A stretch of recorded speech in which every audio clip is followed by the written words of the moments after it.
खुलुमबाय बयनिसिमबो नोंथांमोननि थाखाय माखासे खौरांफोर लानानै फैलायबाय आरो चेनेलाव गोदानब्ला अन्नानै चेनेलखौ साबस्क्राइब खालामनानै लादो बेल आइकनखौ इलाव होनानै ला जाहाथे नोंथांनाव सिगां नटिफिकेसन सहैग्रोयो दानिया खोनासंलांदो गिबि खौराङाव दङ सनितपुर जिल्लानि सिङाव थानाय फायलागुरि गामिनि थागिबि 22 बोसोर बैसोनि काहेन बसुमतारिया गोमानानै दं मिथिनो मोननाय बादिब्ला सुभाष बसुमतारि आरो रनजिता बसुमतारिनि फिसाज्ला काहेन बसुमतारिया थांनाय 24 जुननिफ्रायनो गोमानानै दं बेनिखायनो सोरबाफोर काहेन बसुमतारिखौ बहाबा नुसनबायोब्ला 8822520241 आरो 9401006746 मबाइल नाम्बारनि गेजेरजों फोरमायहरनो खावलायदों दुखुथिया नखरा।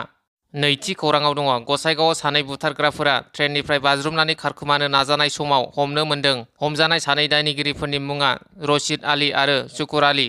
बिसोर सानै दायनिगिरिफोरा 8 दान सिगां आइनुद्दिन आली मुंनि सासे सुबुंखौ बुथारनानै केरेलायाव खारलांनानै थाहैदोंमोन। सानै दायनिगिरिखौ नागालेण्डनि साब्रै पुलिसफोरा केरेलानिफ्राय कन्याकुमारी एक्सप्रेस ट्रेनजों डिमापुरसिम लांबाय थानाय समावनो गसाइगाव रेलवे स्टेशनाव ट्रेन क्रसिं जानाय समाव ट्रेननिफ्राय बाज्रुमनानै खारखोमानो नाजानाय समाव हमजायो। सानै बुथारग्राफोरजों नागालेण्डनि साब्रै पुलिसफोर दंमोन नाथाय बुथारग्राफोरखौ हमथानो हायाखैमोन होननानै मिथिनो मोननाय जादों। थामथि खौराङाव दङ गोजोनथाव खौरां उदालगुरि जिल्ला गोदानारि गामिनि अरुण बर'आ आमेरिकानि आलाबामायाव खुंजानाय वार्ल्ड पुलिस गेम्स 2025 आर्चारि बादायलायनायाव 2 सनानि मेडेल आरो 1 रुपानि मेडेल देरहानो हादों। ब्रैथि खौराङाव दङ आजिरा मोननाय सासे फोरोंगिरिखौ बुनायनि अजद खर' लान्थायाव खानाय रज'नायनि मुलि होनो थांनाय समाव गवालपारायाव रायजोफोरनि सिगाङाव खोमा हमनानै निमाहा बिनांदों। पंकज पाठकआ आजिरा मोननाय सासे फोरोंगिरिखौ बुनायनि अजदाव खोमायाव हमहोनानै हान्थु खरायनानै दोनो रायजोफोरा। बाथि खौराङाव दङ चिरां जिल्ला कमिटि आसानि गासै आन्सलिक कमिटिनि बानजायनायजों अल आदिबासि स्टुडेन्ट एस'सिएशन अफ आसाम आसानि 29थि जोनोम सान फालिथाय फोरबोखौ चिरां जिल्लानि देवस्रिनि गेवलां गेलेग्रा फोथाराव खुंफुंलाङो। बे हाबाफारिजों लोब्बा लाखिनानै एसएसएलसि आरो एचएस आनजादाव सेथि मासि लानानै उथ्रिसारनाय आदिबासि फरायसाफोरखौ बरायनायजों लोगोसे मान बिलाइबो गथायो।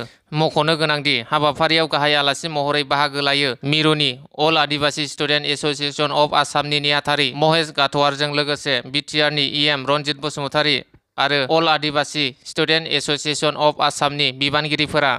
द'थि खौराङाव दङ बाक्सानि थागिबि मीना रामसियारिया गोब्राब बेरामाव गोग्लैनानै दं। गोबाव समनिफ्रायनो मीना रामसियारिया गल ब्लाडाराव स्टन जानायनि थाखाय जीएमसीएच गुवाहाटीआव थांनाय 12 जुनाव एडमिट खालामनो गोनां जादोंमोन आरो थांनाय 14 जुन अक्ट'खालि अपारेशनखौ खालामनाय जादोंमोन नाथाय अपारेशन खालामनायाव गोरोन्थि जानायनि थाखाय CBD injury of cystic duct leak जायो जायनि जाहोनाव बे लिक जानाया एबा बिलिरुबिनआ सानफ्रोमबो बारायबोगासिनो दं आरो मानसिया गोमो जाबोनो हमदों। अपारेशननि उननिफ्राय एसेबो मोजां जायाखै मैयासिमाव 20 सान जाबाय बेनि थाखायनो फिन खनसे 30 निफ्राय 15 साननि गेजेराव उनाव अपारेशन खालामफिनबावनांगोन होनना डक्टरफोरा बुंदों। बेराफारसेथिं नखराव रावबो खामायग्रा गैया बेनिखायनो गासैनिसिमबो खर' गंग्लायै जा एसे हायो बयखौबो मीना रामसियारिखौ मोजां फाहामथाय होनो थाखाय स्क्रिनाव होनाय एकाउन्ट नाम्बार आरो 9864741815 मबाइल नाम्बार एबा किउआर क'डनि गेजेरजों अनसुंथाइ हरनो खावलायदों नखरनि सोद्रोमाफोरा। स्निथि खौराङाव दङ हुग्राजुलि दख'रा एबसुआ गोलोम बोथोरनि बेसेन नाङै सोलोंथाइ बादा बेखेवदों। दुलाराय बर' फरायसा आफादा सोलोंथाइखौ जौगाहोनो थाखाय गुबुन गुबुन बिथिङाव खामानि मावबोगासिनो दं।